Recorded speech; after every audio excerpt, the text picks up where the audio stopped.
Hello everyone, welcome to Vivekananda agriculture academy. विद्यार्थियों, आज की इस वीडियो में बात करेंगे बीसीसी काउंसलिंग 2024 के बारे में। काउंसलिंग होने में अभी कितना वक्त और लगेगा, जो विद्यार्थी काउंसलिंग में पार्टिसिपेट करेंगे, भाग लेंगे, उनको यहाँ पर कौन कौन से इम्पोर्टेंट डॉक्यूमेंट्स की आवश्यकता पड़ेगी। कई दिनों से हमने वीडियो नहीं बनाया बीसीसी के बारे में, लेकिन आपके कमेंट्स में से डेली आते रहते हैं कि सर बीसीसी काउंसलिंग कब से स्टार्ट होगी, क्या इसका प्रोसेस होगा। अभी हाल ही में कई विद्यार्थी ऐसे बिहार के हैं जिनको सीयूईटी के माध्यम से अच्छी यूनिवर्सिटी मिल रही है। तो हम बात करेंगे जिन विद्यार्थियों ने सीयूईटी एग्जाम दिया था उनकी अच्छे रैंक है, और अगर सीयूईटी के माध्यम से आपको कोई भी यूनिवर्सिटी आईसीआर मिल रही है तो मुझे लग रहा है कि आपको बीसीसी की काउंसलिंग छोड़ देनी चाहिए। ये भी एक अच्छाई है कि आपकी सीयूईटी काउंसलिंग यदि सितंबर भरे में खत्म हो जाएगी, ठीक, क्योंकि आपकी बीसीसी की जो काउंसलिंग होनी है वो लास्ट सितंबर तक इसका नोटिफिकेशन आ जाएगा, और मुझे लग रहा है पूरा अक्टूबर आपका जो है काउंसलिंग चला जाएगा। तो अगर आपको एडमिशन सीयूईटी के माध्यम से आईसीआर में अच्छी यूनिवर्सिटी में अगर मिल रहा है, ठीक, और आपको लग रहा है बीसीसी हमारी रैंक अच्छी नहीं है, अदरवाइज ऐसा हो सकता है आपको आईसीआर हो सकता है एडमिशन यहाँ पर ना हो रहा हो, लेकिन बीसीसी में आपकी अच्छी रैंक होगी, ठीक। जिन विद्यार्थियों की बीसीसी में रैंक अच्छी है उनको मिल जाएगा, हमें सब और मिल जाएगा, ठीक है। तो वो इसका वेट कर लेंगे बीसीसी का। लेकिन जिनको ऐसे कई विद्यार्थी मैं जानता हूं जिनको आईसीआर में एडमिशन मिल रहा फर्स्ट में, या फिर हो सकता है उनकी अभी सेकंड थर्ड फोर्थ राउंड तक अच्छा एडमिशन कहीं हो सकता है, तो आपको यहाँ पर आईसीआर एडमिशन लेना चाहिए सितंबर भरे में। इसके बाद बीसीसी को आपको छोड़ देना चाहिए, क्योंकि आईसीआर में आप कहीं आप जाएंगे तो आपको यहाँ पर फीस जो है कम होती है। हालांकि बीसीसी में फीस आईसीआर से भी कम है, लेकिन फिर भी आप देखेंगे तो सेंट्रल कहीं यूनिवर्सिटी में कहीं पर जाएंगे ना आईसीआर से, तो वो ज़्यादा बेटर होगा प्लेसमेंट को देखते हुए, या फिर आपको आगे चल करके जॉब के बारे में भी। कई विद्यार्थियों का कमेंट था ये कि सर हम सीयूईटी में एडमिशन लें कि बीसीसी में, तो हमारा ये सलाह होगा कि आप जो है एडमिशन लेना हो, अगर मिल रहा है सीयूईटी के माध्यम से तो आपको यहाँ पर ले लेना चाहिए। अब विद्यार्थी हम लोग बात करते हैं आपकी काउंसलिंग के बारे में। सेकंड पॉइंट काउंसलिंग का है। काउंसलिंग अभी जो बिहार में एडमिशन जो हो रहे हैं, एक काउंसलिंग होती है यहाँ पर यूजीएमएसी की, जो है यूजीएमएसी, ये काउंसलिंग विद्यार्थियों मेडिकल कॉलेज में एडमिशन के लिए होती है। यहाँ पर एमबीबीएस बीडीएस कई ऐसे कोर्स होते हैं, अभी इसकी काउंसलिंग चल रही है। ये काउंसलिंग प्रक्रिया जो होती है ये किसके लिए है? फॉर मेडिकल के लिए, जो है जो भी बच्चे मेडिकल कोर्स करते हैं एमबीबीएस बीडीएस उन सब में। और ये काउंसलिंग करीब मुझे लग रहा है करीब 15 सितंबर तक ये खत्म हो जाएगी, ठीक। जब ये काउंसलिंग खत्म हो जाएगी, इसके बाद आपकी थर्ड नंबर पर आ जाएगी आपकी बीसीसी काउंसलिंग, ठीक। अब सवाल आता है कि हमारा सर बीसीसी जो काउंसलिंग होनी है वो कब से स्टार्ट हो जाएगी? तो हो सकता है आपका 20 सितंबर से लेकर के कोई भी नोटिफिकेशन आपका आ सकता है, 100% जहाँ तक है। हो सकता है कि 15 से 20 के बीच में कोई नोटिफिकेशन आपका आ जाएगा बीसीसी काउंसलिंग के लिए। अब सवाल ये आता है कि जो बीसीसी काउंसलिंग होती है उसमें क्या प्रोसेस होता है। एक सवाल और यहाँ पर हम जो है करेंगे, क्योंकि कई विद्यार्थी ऐसे हैं जिन लोगों ने 10+2 सब्जेक्ट के बाद ऐसा सब्जेक्ट उन्होंने एग्जाम दे दिया है जो आप एलिजिबल नहीं होंगे। देखिए मैं बार बार बोलता हूँ, आपने 12 सब्जेक्ट में जो भी किया है, 12th में पीसीबी से किया है, या फिर आपके पास में यहाँ पर पीसीएम रहा है, कई विद्यार्थियों के पास में यहाँ पर पीसीएम भी होता है, ठीक है। अगर आपने इन सब्जेक्ट से है, अब जो बच्चे यहाँ पर एसीबी से होंगे या फिर सीबीएस होंगे, ठीक, इन्होंने इसी ग्रुप में एग्जाम दिया है, लेकिन कई ऐसे विद्यार्थी होते हैं यहाँ पर पीसीबी को छोड़कर उन्होंने यहाँ पर एसीबी चूज किया है। अगर आपकी रैंक कितनी भी अच्छी हो तो यहाँ पर आपकी 1 साल मान लो ये चली गई पूरी, ठीक। जैसा कि देखा आईसीआर कई यूनिवर्सिटी ने डॉक्यूमेंट्स रिजेक्ट कर दिए हैं। तो जो सब्जेक्ट आपने 12+2 पास किया होता, अगर उसी में आपने पेपर दिया है, रैंक अच्छी है, तो आपको एडमिशन मिलेगा। ऐसे कई बच्चे हैं, कई ऐसी गर्ल्स हैं जिन्होंने पीसीबी सब्जेक्ट छोड़ करके एसीबी उन्होंने चूज कर लिया है। वो लोग 1 साल चलेगी, वो लोग दोबारा तैयारी शुरू कर दें, अदरवाइज यहाँ पर भाग लेने से कोई फायदा नहीं मिलेगा। वो हमसे फ़ोन करेंगे, फिर किसी और से फ़ोन करेंगे। कुछ ऐसे होते हैं जो काउंसलिंग से पैसे लेते हैं काउंसलिंग के लिए, वो कहते हैं हम करवा देंगे, बाद में ऐसा होता है कि आपका एडमिशन नहीं हो पाता। ऐसे हर साल मैं ऐसा देखता हूँ, कई ऐसे केस आते हैं, ठीक। इसलिए उनके लिए मेरी यही सलाह है, जिन लोगों ने सब्जेक्ट जो है ये चॉइस गलत किया था एग्जाम जब दिया था तब, तो वो लोग 1 साल जो है अब तैयारी दोबारा कर लें, अगर एग्रीकल्चर फील्ड में उनको जाना तो, ठीक। यहाँ पर कोई भी ऐसा कोर्स आपको मिलने वाला नहीं है, आपके डॉक्यूमेंट जो है रिजेक्ट कर दिए जाएंगे और आपको यहाँ पर काउंसलिंग से बाहर कर दिया जाएगा। ये बात आप ध्यान रखें। अगर आपने पीसीबी पास किया है तो आप पीसीबी दिया हुआ है तो आप चाहे एग्रीकल्चर में जा सकते हैं, या फिर आप बीएससी नर्सिंग बी फार्मा जो भी यहाँ पर मेडिकल कोर्स होते हैं उन सब में यहाँ पर चले जाएंगे। तो हम यहाँ पर बात कर रहे थे जो विद्यार्थी यहाँ पर बीएससी एग्रीकल्चर काउंसलिंग के लिए बैठे हुए हैं, इसके बाद हम यहाँ पर बात कर रहे हैं मेडिकल कोर्स में बीएससी नर्सिंग जो विद्यार्थी होंगे यहाँ पर नर्सिंग या बी फार्मा जो भी मेडिकल कोर्स के लिए यहाँ पर बैठे होंगे उन सब के बारे में यहाँ पर बात कर लेते हैं। ठीक, हालांकि नर्सिंग सीटें इस बार बहुत ज़्यादा बिहार में बढ़ गई हो तो बहुत ज़्यादा बच्चे उमंग में भी होंगे, लेकिन कई ऐसे बच्चे होंगे जो बीएससी नर्सिंग के लिए अभी हाल ही में सीयूटी से एडमिशन ले चुके हैं किसी यूनिवर्सिटी में, या फिर बी फार्मा एडमिशन ले चुके हैं, चूँकि सीयूटी के माध्यम से कई सारे मेडिकल कोर्सेज में जुड़ चुके हैं, आपको पता होगा इस बात को। तो हम यहाँ पर बात करते हैं अब इसके काउंसलिंग के बारे में, चूँकि इन सबकी काउंसलिंग कंबाइंड होती है। तो इसकी मैं मान लेता हूँ काउंसलिंग आपकी जो है लास्ट सितंबर तक विद्यार्थी स्टार्ट हो जाएगी। लास्ट सितंबर से आपकी काउंसलिंग जो है वो स्टार्ट हो जाएगी। ठीक, काउंसलिंग विद्यार्थी आपको 2 बार यहाँ पर मौका मिलते हैं। पहली काउंसलिंग जो होती है उसमें आपको 2 बार जो है यहाँ पर एक फर्स्ट राउंड में अलॉटमेंट निकलेगा और आपका सेकेंड राउंड में, यानी यहाँ पर 2 राउंड में पहली काउंसलिंग पूरी कंप्लीट हो जाती है। इसमें काउंसलिंग भाग लेने के लिए क्या करना पड़ता है, यहाँ पर ये भी अच्छाई है कि बिहार जो काउंसलिंग होती है यहाँ पर रजिस्ट्रेशन चॉइस फिलिंग का कोई भी पैसा नहीं लगता है। वो अलग बात है कि आप कहीं पर कैफे से करवा रहे हो तो वहाँ पर वो अपना नेट चार्ज को ले सकता है, अदरवाइज घर से आप करेंगे तो कोई भी यहाँ पर पैसा आपको नहीं देना पड़ता है, फ्री में काउंसलिंग होती है। तो सबसे इसमें पहला विद्यार्थी यहाँ पर जो होता है प्रोसेस वो होता है रजिस्ट्रेशन। रजिस्ट्रेशन के बाद जो सेकेंड प्रोसेस होता है वो होता है आपका चॉइस फिलिंग। ठीक, एक ही बार विद्यार्थी यहाँ पर दोनों में यहाँ पर अलॉटमेंट के लिए एक ही बार रजिस्ट्रेशन होता है और एक ही बार आपको यहाँ पर चॉइस फिलिंग करनी पड़ती है। चॉइस फिलिंग करके बाद हम लोग सेव कर देते हैं, लॉक कर देते हैं, प्रिंट आउट इसका निकाल लेते हैं। इसके बाद रिजल्ट आता है अलॉटमेंट लेटर।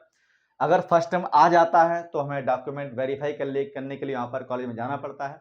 वो बात करें कौन कौन से यहाँ पर डॉक्यूमेंट होने चाहिए। ठीक, इसके बाद आपको वहाँ पर स्लिप मिल जाती है, वेरिफिकेशन स्लिप। वो वेरिफिकेशन स्लिप लेकर के आप जाएँ काउंटर पर, फीस जमा करें, आपका एडमिशन फाइनली हो जाता है।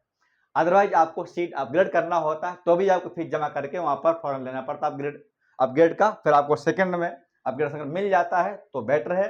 तो वही आपकी वेरिफिकेशन स्लिप जो है सेकंड में जमा हो जाती। जिनको फर्स्ट में नहीं मिलता है वो सेकंड का वेट करते हैं। अगर मान लो फर्स्ट सेकंड नहीं मिलता है तो वो विद्यार्थी यहाँ पर जो है मॉपअप में ट्राई कर सकते हैं। ठीक, ऐसा भी रूल है कि अगर आपने एडमिशन यहाँ पर पहले काउंसलिंग ले रखा है, आपको सीट वो चेंज करनी है, पसंद नहीं है, कोर्स चेंज करना तो आप मॉपअप में भी ट्राई कर सकते हैं। इसका मतलब मॉपअप वो लोग ट्राई कर सकते हैं जिनको सीट नहीं मिली किसी कारण बस वो ट्राई कर सकते हैं। जिनको सीट मिल गई अगर उनको कोर्स चेंज करना है, कॉलेज चेंज करना है तो भी आप मॉपअप में भाग ले सकते हैं।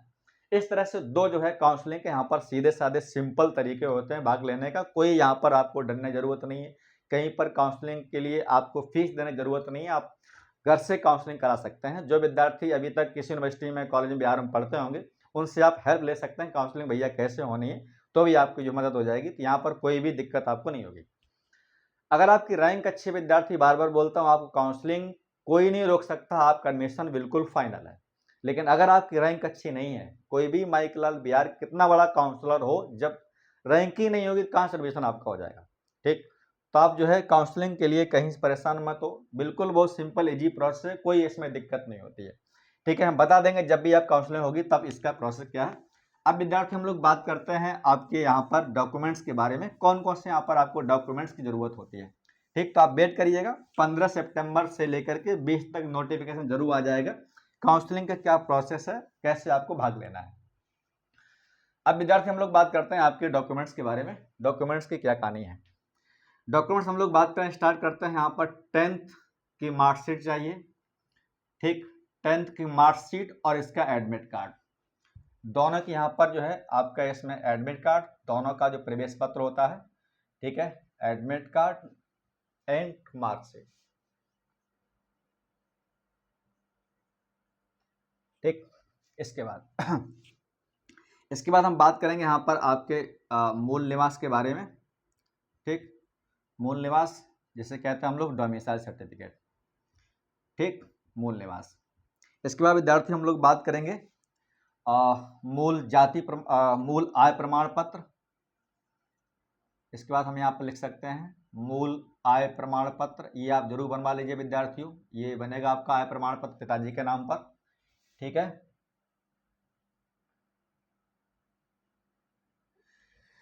इसके बाद हम बात करते हैं, आपके पास आधार कार्ड तो होगा ही, आधार कार्ड ये जरूर आप चेक कर लें आपके पास में डॉक्यूमेंट्स हैं कि नहीं है। जिनकी रैंक अच्छी है, जिन्हें लग रहा है कि मेरा सिलेक्शन होगा, उनको डॉक्यूमेंट पहले से प्रिपेयर कर लेना चाहिए। ठीक, आधार कार्ड जो उसमें ज़्यादा मौका नहीं मिल पाता है ना। इसके बाद हम बात करते हैं जाति प्रमाण पत्र यानी कि कास्ट सर्टिफिकेट।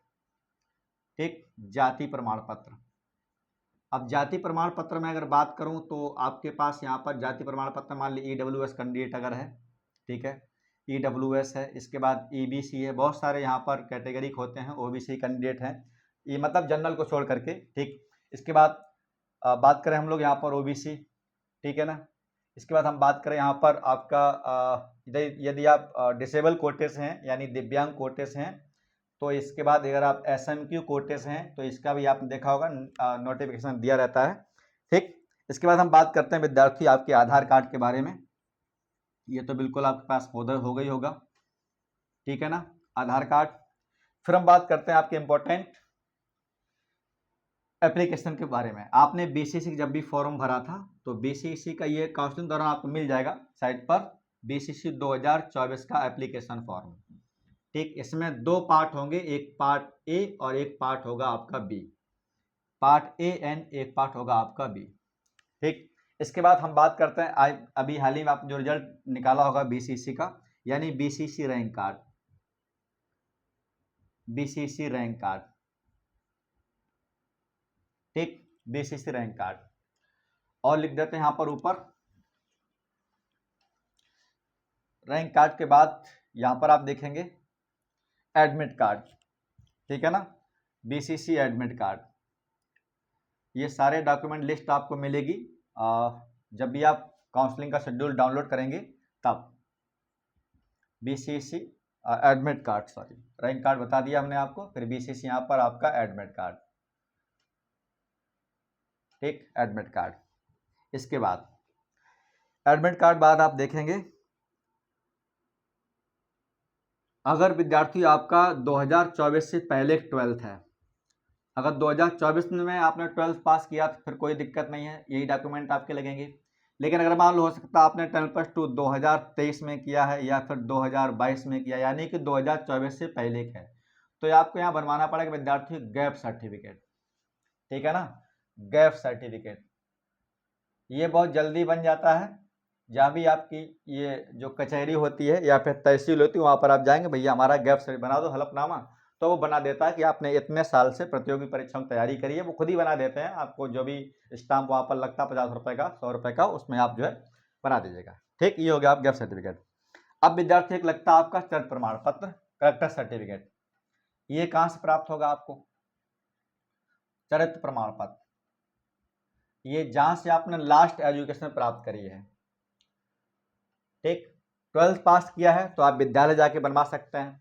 यदि आपने मान लो ऑलरेडी कहीं एडमिशन ले रखा पहले BA BSc में, तो वहाँ से आप जा करके इसको बनवा सकते हैं। ठीक, इसके बाद जब भी आप डॉक्यूमेंट वेरीफाई के लिए कॉलेज में जाएंगे, ठीक है, तो वहाँ पर आपको वेरिफिकेशन स्लिप पड़ेगी, जो आपने अभी निकालेंगे ना, एक आती है आपकी वेरिफिकेशन स्लिप। ये क्या होती है? डॉक्यूमेंट वेरीफाई करने के बाद आपको स्लिप मिलती है, उसको हम कहते हैं वेरिफिकेशन स्लिप। ये आपको ज़रूरत पड़ेगी, ये अभी नहीं ज़रूरत पड़ेगी, जब आपके डॉक्यूमेंट वेरीफाई हो जाएंगे फिर आपको मिलेगी वेरिफिकेशन स्लिप। ठीक है ना। और यहीं पे एक मिलता है बायोमेट्रिक फॉर्म, वो जब आपका काउंसलिंग होगा तो आप बता देंगे कि बायोमेट्रिक फॉर्म क्या होता है, कैसे उसको फिल करते हैं। ठीक है, वेरिफिकेशन स्लिप आपकी।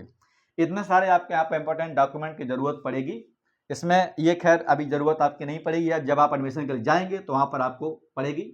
फिर इसके बाद में यहाँ पर पड़ेगा आपका ट्रांसफ़र सर्टिफिकेट, TC। ठीक, ये जहाँ से आपने पास किया होगा वहाँ कॉलेज में जाकर के आपको कटवाना पड़ेगा। तो उसमें वक्त मिलता है, जैसे आपको अलॉटमेंट लेटर मिलेगा तो आपको 2-3 दिन का वक्त होता है कि आपको 3 दिन बाद 4 दिन बाद कॉलेज में जाकर डॉक्यूमेंट वेरीफाई कराना है। उस दौरान आप जाएंगे कॉलेज में, यहाँ से आप ट्रांसफर सर्टिफिकेट आप ले सकते हैं। ठीक है, इसको बोलते हैं हम लोग लिविंग सर्टिफिकेट। ठीक है, लिविंग कॉलेज सर्टिफिकेट वो भी इसको बोलते हैं, वो वहाँ से आप जा करके करा सकते हैं।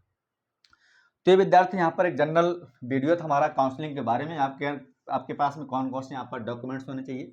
एडमिशन मैंने बात करी, यहाँ पर CUT अगर हो रहा है तो आप वहाँ पर ले सकते हैं। अदरवाइज कई ऐसे विद्यार्थी होंगे मुझे लग रहा है जो अभी 2024 में BCS एग्जाम में नहीं निकल पाए हैं। कई ऐसे बच्चे होंगे 2024 में, अगर उन्होंने यहाँ पर 10+2 पास किया है किसी भी स्टैंडर्ड से, PCM PCB ACB से, और एडमिशन उनका हो सकता है कि BCC में नहीं हो पाया है। ठीक है, कई ऐसे विद्यार्थी होंगे जिनका CUT भी क्रैक नहीं हो पाया। ठीक, तो वो विद्यार्थी अभी 1 साल जो है अपना तैयारी करें।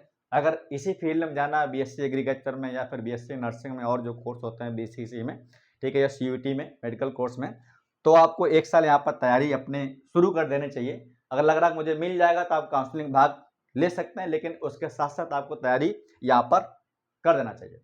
क्योंकि मैं मानता हूँ अभी आपकी देखिए जो सीयूटी काउंसलिंग होगी ना, ये पूरे सितंबर तक जो है खत्म हो जाएगी, सितंबर, और फर्स्ट वीक ऑफ अक्टूबर में जो है इसका मॉप अप राउंड है, ठीक है ना, मॉप अप राउंड है। तो आपका ये अक्टूबर तक मान लो, ये 10 अक्टूबर तक यहाँ पर पूरा मॉप अप राउंड खत्म हो जाएगा। वैसे ही आपकी बीसीसी काउंसलिंग भी जो है ये पूरे अक्टूबर तक जो है चलेगी और अक्टूबर में आपकी ये जो है खत्म हो जाएगी, ठीक। तो जो विद्यार्थी 2024 में 10+2 पास किए हैं, ट्राई कर रहे हैं, साथ साथ तैयारी कर रहे हैं, तो आपने ट्राई कर लीजिएगा, तैयारी कर लीजिएगा। जिनका बाई चांस मान लो सीयूटी में भी नहीं हो पाया या फिर बीसीसी में भी नहीं हो पाया, वो लोग जो है यहाँ पर तैयारी करने के साथ साथ जो है हमसे जुड़ सकते हैं। हम लोग दीपावली के तुरंत बाद, ठीक है, 5 नवंबर से बैच स्टार्ट हर साल करते हैं। मैं पहले से अनाउंस कर देता हूँ ताकि बच्चों को कोई दिक्कत ना हो, ठीक। ये बैच ऑनलाइन ऑफलाइन दोनों मोड में रहेगा और ये 5 नंबर जो बैच हमारा स्टार्ट होगा, ये बीसीसी सीयूटी दोनों के लिए जो है यहाँ पर कवर होता है टारगेट बैच के नाम से। वो आपको तब वीडियो बता देंगे इसका प्रोसेस क्या है, ठीक है। बहुत ज़्यादा फीस नहीं इसमें रहती है, ये हर साल की तरीके से ट्रू 999 फीस में आपको पूरा कोर्स क्लास 11th और 12th का आपको सिलेबस यहाँ पर पूरा कराया जाएगा, English medium, Hindi medium, PSM, PCB या सीबीए वाले बच्चों के लिए, ठीक है। अभी फिलहाल वीडियो में इतना ही रखते हैं विद्यार्थियों। कुछ प्रॉब्लम हो, दिक्कत हो, मुझे कमेंट करिएगा। मिलेंगे अगले वीडियो, तब तक इतना ही। बहुत बहुत धन्यवाद, थैंक यू।